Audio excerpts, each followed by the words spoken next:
Hello everyone, welcome to Malap Madrasa. நான் உங்கள் Jayan. What is rape? பாலியல் பலாத்காரம்னா என்ன? ஒரு பெண்ணை ஃபோர்ஸ் பண்ணி அந்த பெண்ணோட பிசிக்கலா இருக்கிறதும் பாலியல் பலாத்காரம் தான். அதே பொண்ணை தனக்கு விருப்பம் இல்லாம நிபந்தனைப்படுத்தி ஃபோர்ஸ் பண்றதும் ரேப் தான். மூணாவது டைப் பார்த்தீங்கன்னா, ஒரு பெண்ணோட அப்பாவையோ அம்மாவையோ அவங்கள கொலை பண்ணிடுவேன், இல்லைன்னா அவங்கள கடத்தி வச்சுட்டு பிளாக்மெயில் பண்ணி அந்த பெண்ணு கூட இருக்கிறதும் ஒரு வகையான ரேப்பு தான். லாஸ்ட் நான் சொல்றது என்னன்னு பார்த்தீங்கன்னா, அதாவது 16 வயதுக்கு கீழே உள்ள பெண் தனக்கு விருப்பம் இருந்தாலும் விருப்பம் இல்லாம பண்ணாலும் that is the rape. Finally பார்த்தீங்கன்னா, நான் சொல்ற ஒன்னே ஒன்றுதான், இதுதான் இப்போ நம்ம நாட்டில் நிறைய நடக்குது.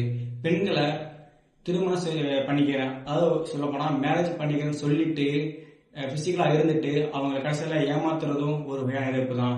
இப்படி பண்ற ரேப்புக்கெல்லாம் நம்ம இந்தியாவில